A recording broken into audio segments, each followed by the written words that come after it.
the Imagineering Education Podcast. I'm Thomas Riddle. I'm your host for conversations held at the crossroads of education and design, with a healthy dose of inspiration from Disney's Imagineers. Each week we discuss issues related to creativity and innovation in learning. Today, we'll be exploring the importance of curiosity, not only in learning, but also in life. It may not surprise you to know that Walt Disney was a firm believer in the power of curiosity. When talking about the Disney studios, Walt once said, "Around here, we don't look backwards for very long. We keep moving forward, opening up new doors and doing new things, because we're curious, and curiosity keeps leading us down new paths." Today's guest, Matt Murrie, has a very similar, if not identical, outlook on life. For over a decade, Matt has taught across 5 countries and 3 continents. He's a returned Peace Corps volunteer with experience in Macedonia and Honduras, and he's written 7 books with his father, Steve. He's taught English literature, writing, and entrepreneurship at Westminster College, and blogged for the Huffington Post. Currently, he's a social entrepreneur and edupreneur, working full-time as the executive director and chief curiosity curator for What If Curiosity, where he regularly helps educators, entrepreneurs, executives, and empathetic leaders convert their naturally occurring curiosity into an energy that powers their learning, innovation, and collaboration for a better world. Beyond all this, he's also my good friend, and I'm very excited to have him with us today. Matt, welcome to the show. Hi, thanks. Excited to be here. Yeah, so I love that title, Chief Curiosity Curator. I can't say it very well, but man, what is, let's start off the bat, what's a Chief Curiosity Curator? Good question. The first answer is it's one of the great things of being an entrepreneur, and you get to give yourself titles even if you make them up. But honestly, what it looks like it is. I just like the idea of that. Usually, when I think of curators, I think of I was a big fan of museums, right? And it's like I'll never forget when I grew up and realized that you can't just visit museums, that there's actually a job that some people actually organize and curate museums, and that always kind of blew my mind. So I always thought it'd be fun to be a curator of sorts, and definitely don't have the background in art, but I feel like if there's one thing that I do excel at, it's being curious. So I said, well, let's just curate curiosity and see what that can do. And I guess at the baseline of what I try to do, whether it's in education or in entrepreneurship, is see how we can get not just the most useful questions together, but the most curious people together, and then see what happens when we bring them together, and maybe give them a little nudge to go forward. So that's what I do with curating curiosity. That's fantastic. Tell us a bit about your work around this space and how you came to discover it. Well, I guess the work I do is really anywhere, and this is getting kind of broad out there, but anywhere curiosity touches is, I guess, where my work could take root. And that's tricky because curiosity has application everywhere. Mm-hmm. But I do try to keep it somewhat organized. I like to focus on education, entrepreneurship, and then I guess, for lack of a better word, leadership or strategic planning. And that it all comes about. I guess the easiest way to say where it all came about is I'm the son of 2 public school teachers, and my father during the summertime used to sell World Book encyclopedias, and I'll never forget just I used to call those the pre-internet, right? The internet before the internet. Yeah.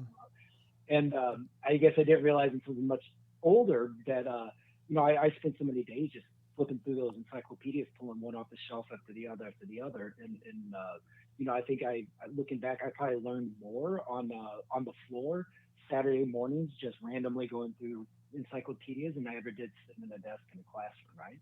And I guess it took several decades, but I put it all together and realized that really all that was just a process of using curiosity to drive learning. So I guess that's where it definitely originated from, was that experience of growing up around the educators and being exposed to, things like encyclopedias, museums, as mentioned before, and so on and so forth, and just realizing that you can learn anywhere and all the time, and curiosity is the key to make that happen. That's fascinating to learn that, you and I have a lot in common. And Oh yeah. for our listeners, I'll just give a little background. I first met Matt, oh gosh, a number of years ago when he reached out to me and my partner in Star Wars crime, Wes Dodgens, to ask us about what Star Wars in the Classroom was all about. And that was our, for those who may not know, Star Wars in the Classroom is a platform that Wes and I created to provide teachers a series of lesson plans and curriculum ideas for teaching numerous concepts around Star Wars. But Matt was blogging for the Huffington Post and reached out to us and said, "Hey, tell me about this. I love Star Wars. What's this all about?" And I didn't know Matt, and we were very flattered that someone would want to write about us, and that began our friendship over Star Wars in the Classroom. And matter of fact, it was really cool. Not long after that, Matt was hosting a conference, a What If conference in Missouri, which is about a 13-hour drive from Greenville, South Carolina, where we are. And Wes and I, Matt invited us out, and Wes and I decided to take a road trip out there. Jumped in that conference, had a great time, and I was blown away by the enthusiasm that Matt has for life and just for really for learning, and not just in education settings, but learning in general. And I think that really really shows a lot in the work that he's doing now. I will say this too, Matt. I didn't realize that we had the World Book Encyclopedia in common. I loved my World Book set. Oh my gosh, my parents got that for us, and then the companion Childcraft series. If you're familiar with that, or anyone else there, I know it. Oh my gosh, I loved Childcraft, and so I would do the same thing. I would, get those encyclopedias down, and especially the Childcraft books, and open those up on the floor and just pour through them. And as a matter of fact, the Make and Do book, if anybody out there is not I was familiar just going to say with the Make and Do. I still go through all of those. Oh my gosh, if no one is familiar with the Childcraft Make and Do, you need to hunt one down. They're fantastic. Matt and I were reading about the maker movement before there was a maker movement. It was arts and crafts, right? And that's the way to put it. I think the book itself was probably written in the 50s. And matter of fact, I've got a upcoming blog post on that whole series of Childcraft books. Nice. Yeah, but love that you were able to just kind of give words to something I'd never really thought about, for my own curiosity, my own imagination, how it was really piqued by those hours of pouring through world books and encyclopedias. So that's really awesome to know. And it's interesting too. We have computers in our pockets now that give us access to the world. Our students do, right? And I haven't seen a set of World Book encyclopedias in ages. I doubt there even many houses still have them around. But I wonder if there's been a difference between surfing the web and poring over those books, Matt. With a physical book. I really wasn't going to go it's a here, good question. but it just kind of came to mind. What do you think? No, and I wondered the same actually. It's interesting because I would think, I guess the natural response would be, oh yeah, there's Wikipedia, and kids or adults do the exact same thing. And trust me, I love Wikipedia, but I can also tell you that it's a different experience, right? Oh yeah. There's something in, and I don't know, I'm not, I don't have the research on this. I would love, it'd be fun to do it, but there's something about that tangible. I don't even know if I want to say kinesthetic learning. I may be stretching a little too far, but there's something. I mean, if you were to ask me to reflect back, I can tell you not only the smell of opening one of those world books, because but the feel, they have a glossy feel to the pages. all the way down to the sound of the slide that it makes in that kind of faux leather as you pull it between the two. You know what I mean? Mm-hmm. Yeah. It's like eating sushi. It hits you on all five senses, right? Right. And that's missing in the online experience. Now, don't get me wrong. Sometimes it's cool to be able to just, hey, I'm at the grocery store and a random thought pops in my head. I can't, pull out my World Book Encyclopedia. I can, look it up on Wikipedia or Google it. I don't think it needs to be an either or, right. but I think there's something valuable to having some sort of contained knowledge in a physical space that you're grabbing for, that you're opening. And there's also something, not to get too wacky, but we are talking Disney and everything else. I'll throw the magic word out there. There is also something magical in terms of reading an article and then going, oh, there's a person, there's a date, there's an event that you have to then go search for in a different book, right? So now you're on this journey, as you know what I mean. It's a bit of a treasure hunt. You know what I mean? It's not just a click of a button and then you go over here and then you go over there. It's like, you're reading about the bullfight in Spain, and then you realize that they had a civil war. And it's like, wait a second, they had a civil war? Was it like the Confederacy against the North? No, wait, they had two different, you know what I mean? And then you have this kind of this process, and then you have to go pick, you're in bullfight. Now you have to go look up the S book for Spain, and then find, there's something to that journey that I think makes learning kind of an adventure, if you will. And then maybe that's just my own experience, but I don't get that same feeling digitally. I think that we're missing from the physical books. But then again, I'm someone who writes books, and I'm a little biased for the presence of hard copy books. So. Right. Yeah. Hearing you talk about that and going on this kind of magical quest of learning took me to the card catalog in the library. Oh yeah. you had a topic that you were trying to search for, and then we go to the card catalog, and you have to thumb through all of those cards. And again, I'm having a memory of that smell, that musty, those stacks of cards. But then once you found that card, then it really was kind of like a treasure hunt, because you had these coordinates, the Dewey Decimal numbers. Yeah, and then you had to hunt down that number. And it was almost like finding that buried treasure.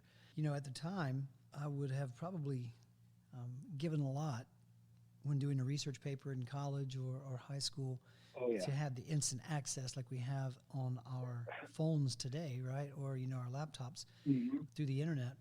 But I haven't thought about that before, something kind of like almost a magical journey that took us through this physical space as we hunted down knowledge. So that's something, I hadn't thought about before. That could be a whole nother conversation. But so Matt, go ahead. Oh no, I was just saying. I guess the other thing that kind of goes back to that is it's interesting that both these two questions and the kind of thoughts at once is a lot of times when I ask where it all started, up until recently I wasn't going quite as far back to my childhood with World Book. I would go to the time as my Peace Corps volunteer in Macedonia, where not all the students had computers at home, and a lot of students may have books, and this idea of how do we do learning with not just low tech but no tech, right? So I guess that also kind of carries over in terms of my interest for learning not just in digital spaces but non-digital spaces, and all the work they do in curiosity-based learning. It's kind of like how do I say? I have to be able to adapt for a technologically advanced world, but I can never divorce myself from learning situations where there's not even electricity, right? So I guess there's a part of my mind, how do we create activities that or learning experiences that are not only across age level but also resource level? And I think that's just comes from my experience working globally, and I think it's probably eye-opening to a lot of people. I think what the accesses to resources truly are, not just globally, but even in the U.S. I know I was talking with a colleague just recently in a mid-sized city in the United States saying, wow, what a difference it'd make if all of our students had, internet access. And I was like, wait a second, they don't? You know what I mean? So like, it's one of those things where, how we can create all of this, we can have all these these capabilities for education with technology, but if not everybody has access to it, is it really making a difference, right? So I guess that's just a driving question that's in my mind lately. Yeah, well, I think that really is on a lot of our minds, Matt, with the recent events around our sheltering in place during the COVID lockdowns, and I think it brought a lot of inequities to the surface that people kind of assumed that in a 21st century world, in schools that perhaps have more than schools in the past have had through different funding resources, there's still, once you move beyond the campus, a great deal of inequity when it comes to access to just say like internet access. I happen to be very blessed to work in the school district where we have there's an active one-to-one initiative. So all of our students have devices.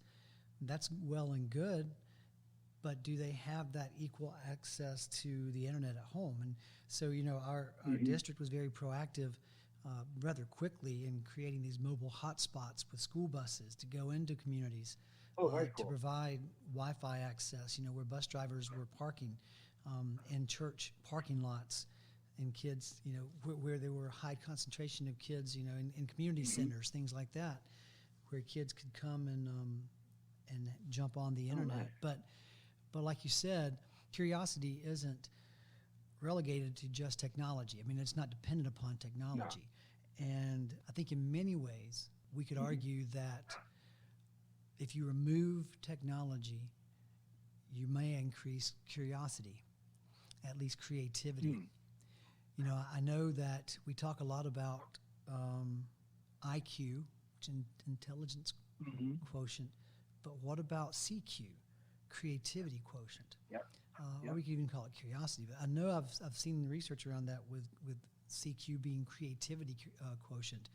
And some of the research shows that people who live in areas that do not have access to wealth or to technology are often much more creative. And I think those have to be. So it's interesting to hear you talk about teaching in Macedonia where there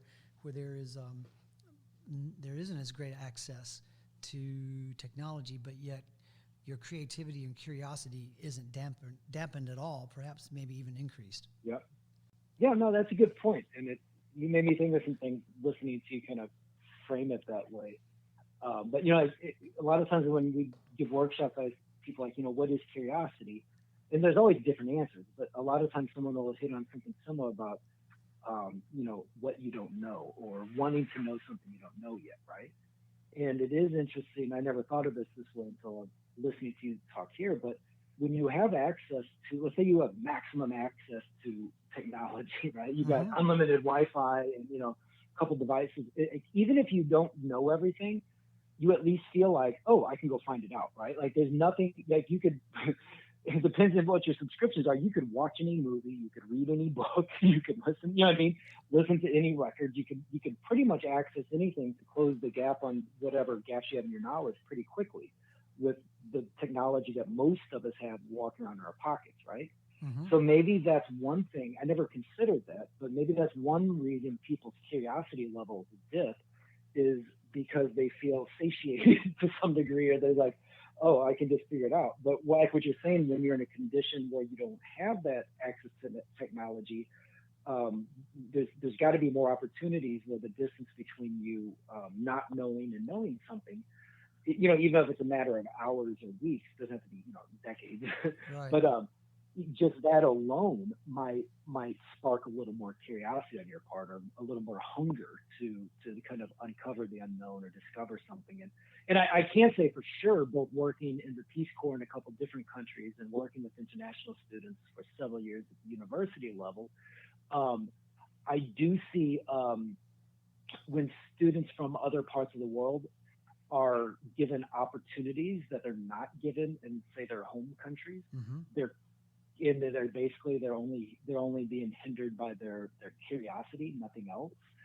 Their curiosity goes through the roof because they quickly connect the dots between, hey, if I'm curious about something, I can learn more about it. And if I learn more about it, that can, in many ways, the direct line to, getting a better job or a career, which, unlike a lot of our realities, doesn't mean, oh, now I get a nice house and a nice car. It's oh, now I get to, support my parents, or, help out someone else.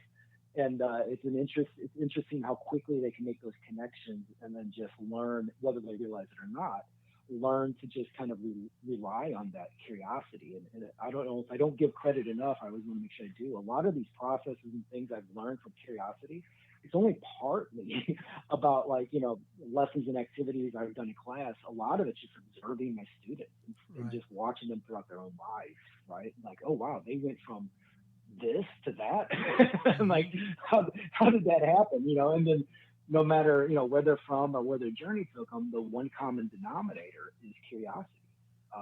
So I just feel a little responsible now to see how do we share that with, more people around the world, and kind of not just share the importance of it, but create processes and tools to help people capitalize on it. For sure. And, it's interesting to think about, kind of kick this can down the road a little bit more. Do we take learning for granted when we have it so readily available to us? Do we take discovery for granted? Do we take curiosity for granted? Is information coming at us so easily that we just take it for granted, whatever comes to us? Or do we get curious about whether or not, hey, is that actual truth? Is that real? Is what that person's saying a fact? Am I believing it just because it's coming across, the internet or something? So I don't know. It's fascinating to think about this some more. Is our curiosity hampered or helped through ease of access of technology? So anyway, I don't know. That's really cool to think about. But I want to ask you about, your students. You said that you learned a lot about curiosity through observing them. Have you noticed anything in particular about levels of curiosity as we go through school, as we age, as we mature? Yeah. What have you noticed? Yeah. Unfortunately, I think I've noticed what most people, like, either have or suspect, and it's just, and also not, and especially now having a young one myself who just turned 10 months today. It's stunning how much, and again, this isn't, I'm not the first person to say this, but it truly, not just stunning, but it really is sad at how much traditional schooling just crushes the curiosity, almost to where it's a bad thing, right? Especially when we look at the way curiosity tends to be expressed. It's really sad, and it's both how it crushes it at the students, but also at the teachers, right? The educators and the entire communities. And I think they all end up suffering. And, there's myriad ways and reasons why. But I also believe there's even more ways to correct it, right? But I do see across, and I've taught everything from preschool all the way to the university level. In that, cross countries, and it happens in every country. It happens. I guess Finland apparently is doing some things right, but it happens across. It's not like something unique to the United States. We all do a pretty good job of crushing the natural curiosity that occurs in us, and I think in a lot of ways, it doesn't just lower or degrade the overall quality of life of individuals. It really takes away an educator's and a learner's best tools for learning. It really makes everybody fight left-handed, and it's kind of strange, I think. But I am hopeful. I think there people are catching on, and I want to come back to that in just a second, but just to go back to that notion that Sir Kenneth Robinson gave a pretty famous TED talk on that whole notion about what traditional industrialized model of schooling does to our creativity and our curiosity. And I think that many teachers are very, very cognizant of that. And I think that there are many wonderful, the vast majority of teachers, and I'm speaking to this as myself, that we want to do those things. We want to encourage creativity and do so through through curiosity is a great way to do it. But what do you think is causing that to be hindered so much? You know, I argue, I think a lot of it has to do with standardized testing. I mean, it's to the degree at which it's being given now. You know, there's a big difference between formative assessment and summative assessment, and formative assessment used effectively to make sure that, you know, kids are learning, or learners are where they should be. And there's benchmarking along the way. But over the years, and I've been teaching for 30 years, and administrator and such as that, I've just seen an increase in testing requirements. And what that does is it puts so much pressure on teachers, especially you know, when student performance is connected directly to teacher performance in many people's minds. Then you have situations with classrooms where teachers are feeling less freedom to teach, and students feel that then. But like you, I'm hopeful that I've seen a big change in that. I've seen some amazing reforms coming out of teachers' classrooms. Maybe not national reforms, but it's a groundswell of grassroots classroom reform where teachers are teaching in amazingly innovative ways. And your ideas around curiosity-based learning, I think, is a great tool for doing that. So tell us a little bit about curiosity-based learning, exactly what that looks like. Yeah, and I agree with everything you're saying there as well. And I think I might be able to roll curiosity-based learning, what it is, in a bit of a response to that is, in terms of what you said with the standardized testing, there could be, you know, a bunch of different reasons, but that would probably be the root cause, right? Because that's the end point, right? And when that's the end point, now, what I'm pretty proud of is curiosity-based learning, though, is even if that's the end point, and we live in a reality where, for, you know, whatever reasons, we need to assess according to standardized tests, curiosity-based learning is designed to still get us there to that point. Now, where it gets tricky, and I get this, if I were an educator in the classroom right now, I'd be nervous about it too. Where it's a little tricky is it's so different, at least from appearance and from a, you know, habitual standpoint, that even if you know you're only doing like 70% efficiency, to jump off to try something, you know, new or different that could get you to 0%. You know, I'll take the C, you know, I'll take the C plus rather than fail the class kind of stuff, right? So I get that mentality, right? But we can get you now. My overall goal is that we can work within traditional restraints, let's say, to use curiosity-based learning until, if and when that day comes, that, you know, there's less emphasis put on tests. And I'm hoping that when you hear about all these Ivy League schools getting rid of or making the ACT and SATs optional, I'm hoping there'll be some trickle down of that down to the K-12, right? But until we get there, the way curiosity-based learning operates is, and this is a little, it's funny, I don't think I've ever done this without visuals, so I hope I don't lose my place. But simply put, it takes really the traditional learning process and just kind of flips it on its head. So instead of starting with the point of, this is what I'm going to teach you, now here, you know, do a bunch of exercises until you've got it memorized, now regurgitate it, and now on to the next thing. Really all it does is curiosity-based learning is applicable for any subject in the age. It just starts at a point of curiosity, and we get to collective or group eventually. But it really just starts out with an individual question of, what are you curious about? Or it could be as broad as, what are you curious about this subject? To it could be a little more prepared and pointed. So, you know, if it's a math class, it could be, you know, what are you curious about math, for example? Or it could be very specific to that lesson. What do you know, like, what curiosity do you have or about the, you know, Pythagorean theorem, right? Or what's one question you wonder about this, or how do you think you could use it for that, right? There's a series of questions, never-ending questions that could be used. And the first secret is just starting out the learning engagement with that. And it does a number of things to reframe how the learning takes place. is one is it's an invitation to all the learners, so they don't feel like they're being talked to or lectured to or told what to do and to think. Right? Nobody likes that.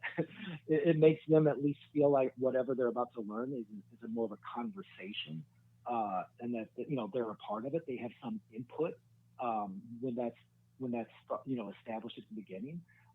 Learners, that affective filter, as we call it, is much lower, so they're going to be more open to stuff.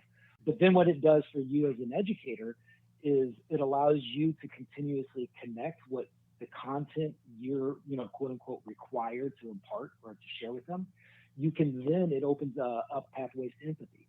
So once you know a little bit about someone's curiosity, you also have a portal to who they are as a person. So as you navigate your content, you can then constantly connect it directly back to your learners, individually or collectively. And that matters. It sounds a little cheesy or, hokey or whatever else, but it really, over time, that has a huge difference when you have a classroom of people who feel like they're having a conversation with you about what you're learning, as opposed to being told, shut up, take notes, and now tell me what I just told you, right? Mm-hmm. And we see that those little things, over time, it just changes the entire relationship. And when that relationship is changed, it opens up new and better opportunities for deeper learning.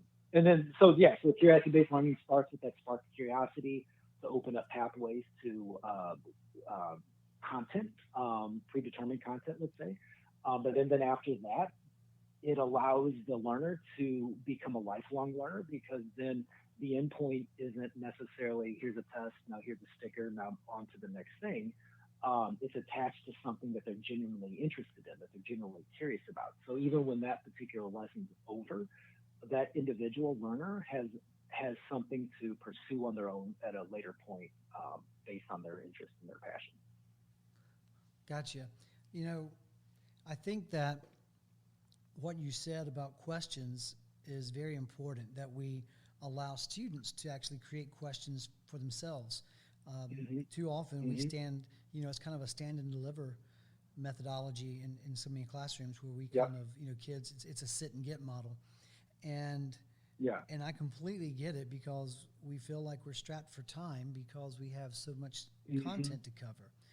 But I think that starting with questions, and really, Matt, the first time I really started looking at this type of questioning around what if, those two words, that all came from you a number of years ago when I first met you.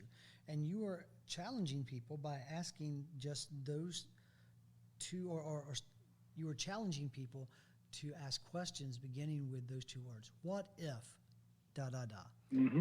What if we could go to the moon with commercial funding?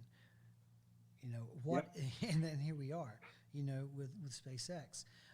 What if, whatever. And I love that if we give kids the opportunity to ask what if type questions, it allows them to still learn the content, but in a way that's more self-directed and allows them to follow their own learning journey, based on their interests. So it makes the learning relevant too. We always talk about relevant learning, right? And this way, it doesn't matter what the subject is or even what the lesson topic is. And again, you can get better at it over time, but you get these questions down, and you can make any learning experience a relevant learning experience. And there's plenty of data on that as far as for sure. the effectiveness. So sorry I was cutting you off there, but you just triggered another thought about making things relevant. No, absolutely. And we're sitting here talking about curiosity within a classroom, but it really is a lens of looking at life, I guess. As a storyteller and a businessman and an entrepreneur, Walt Disney was a firm believer in the power of curiosity. What do you believe are the benefits of approaching life, just beyond an educational setting, but just approaching life in general through the lens of curiosity? It's a great question, and I guess the short answer is it keeps you young. For sure. And if you unpack it, it actually makes sense. It's like it's the most natural way we learn, and it's I can't stress this enough. Like my whole approach is curiosity is a natural resource, and what I try to do with what if and curiosity-based learning is just create, machines or processes to, convert it into from a resource into an energy. And I really believe that, and because it is the way we naturally learn. And I'm staring at like I mentioned, my 10-month-old kid who's learning how to walk, and I tell people, I told people this before he was born, and I can reiterate it now. There is no book on how to walk.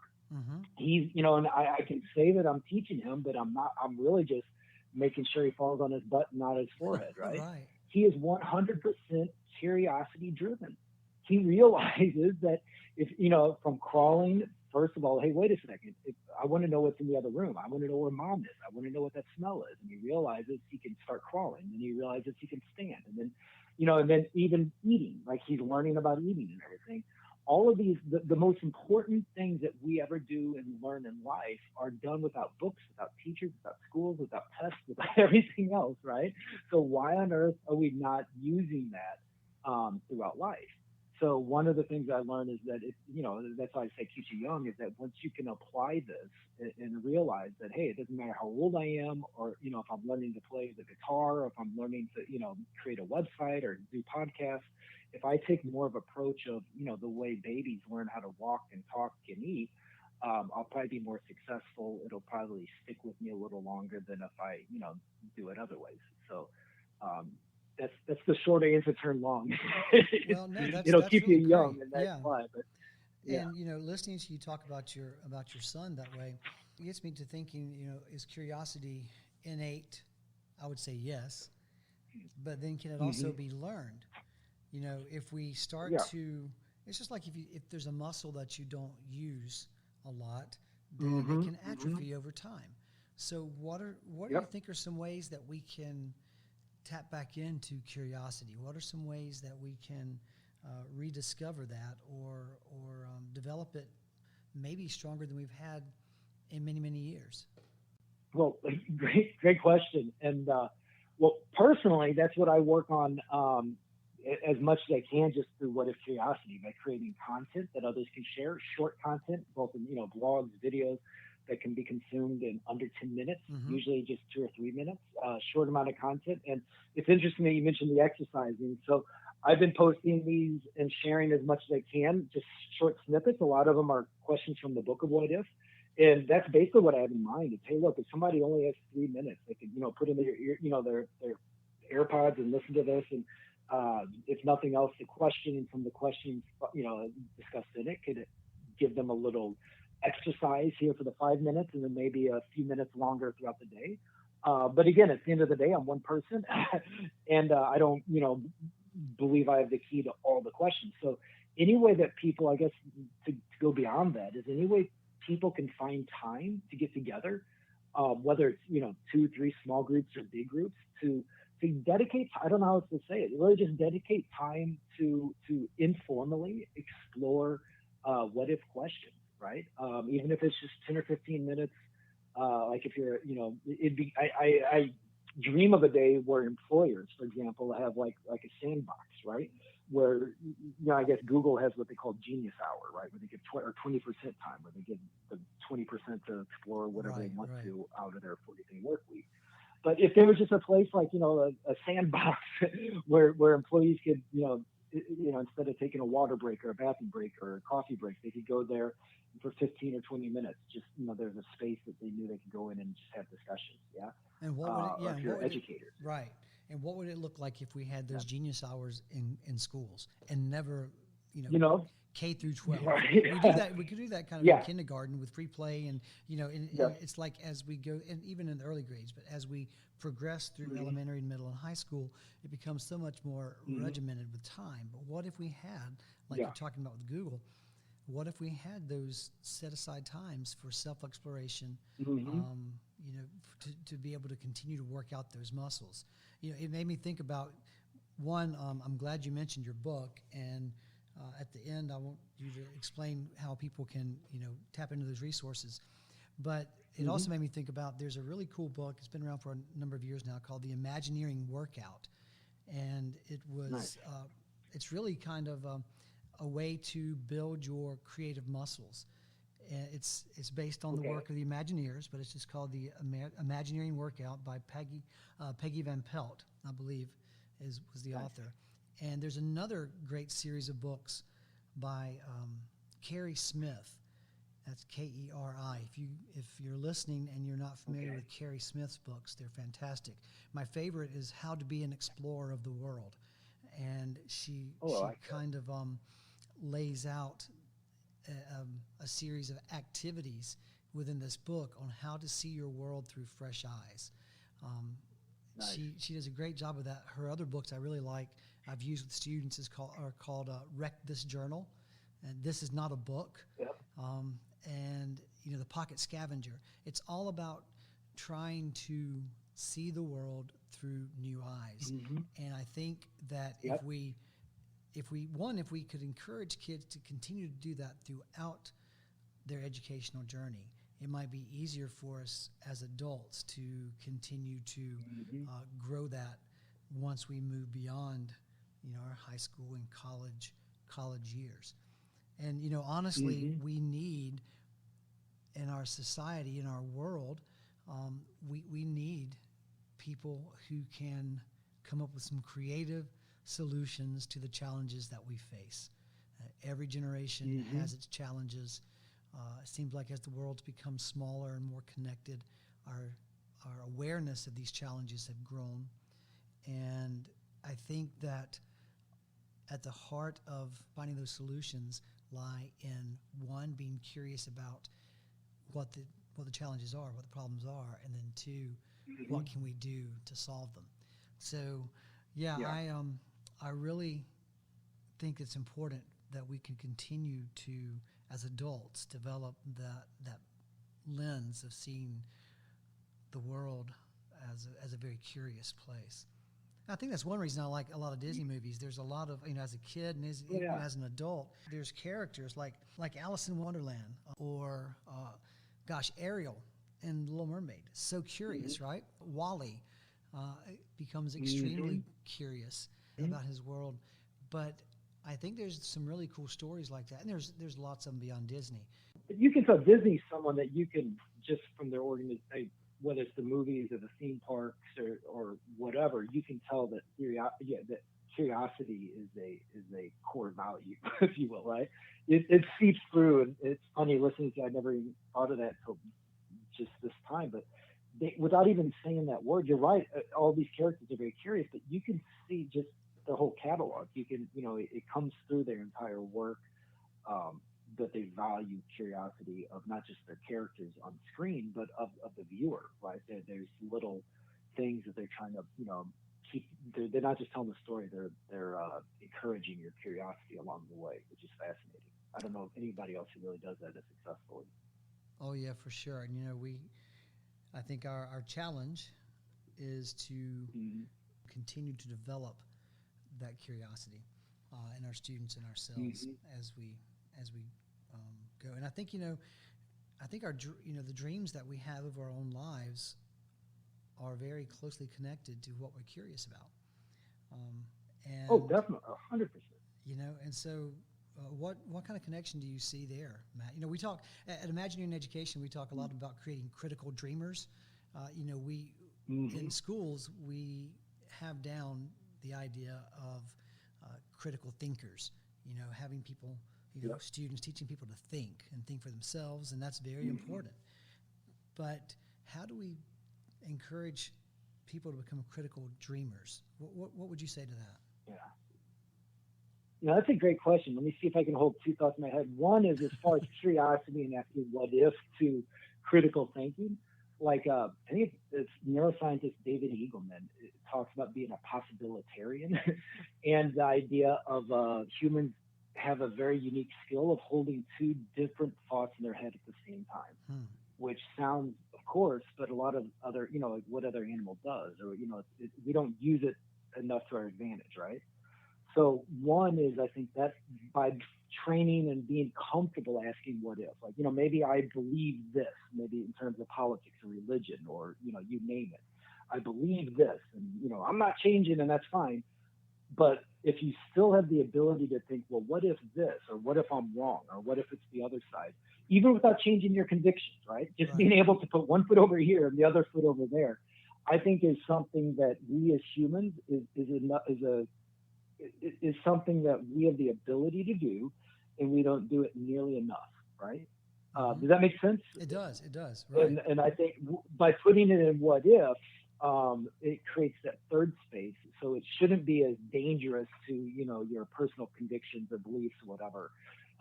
But I think if we get more comfortable and more in the habit of doing that, I think that's one huge advantage of being curious, and specifically, more particularly being curious through the what if lens, right? Now, in terms of critical dreamers, I love the way you're putting that as well.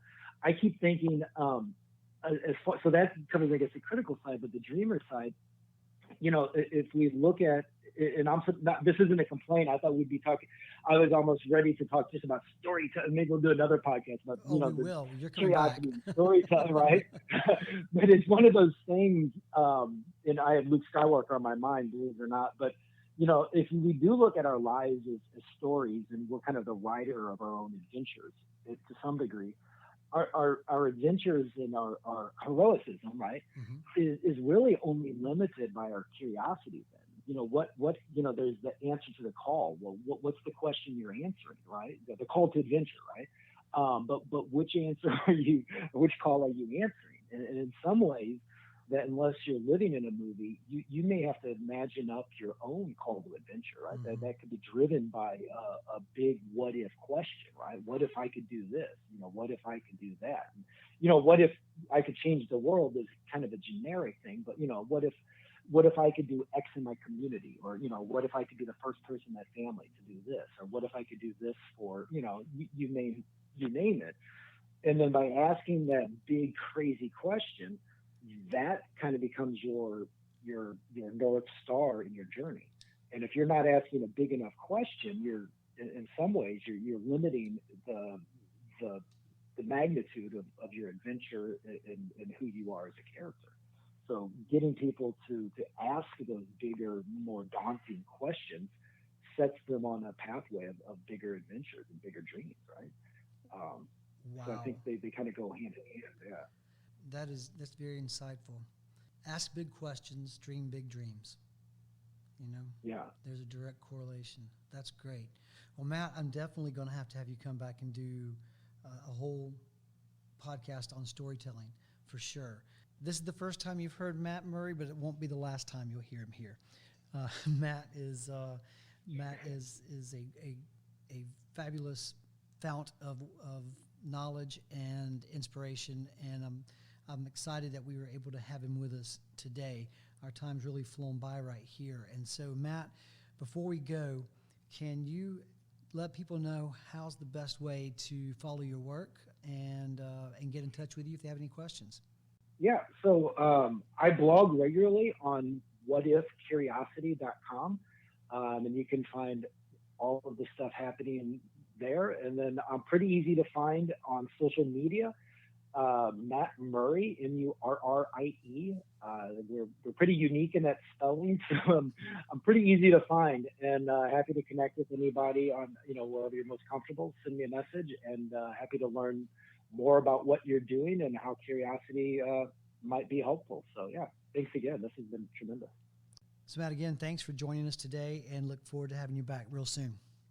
Thanks. Looking forward to it. Yes, sir. Everyone who's listened today, thanks for joining the show. And if you'd like to learn more about our work, including our workshops, webinars, or keynote presentations, visit our website at imagineeringedu.com. You can also follow us on Twitter and Instagram at ImagineeringEd and Facebook at Imagineering Education.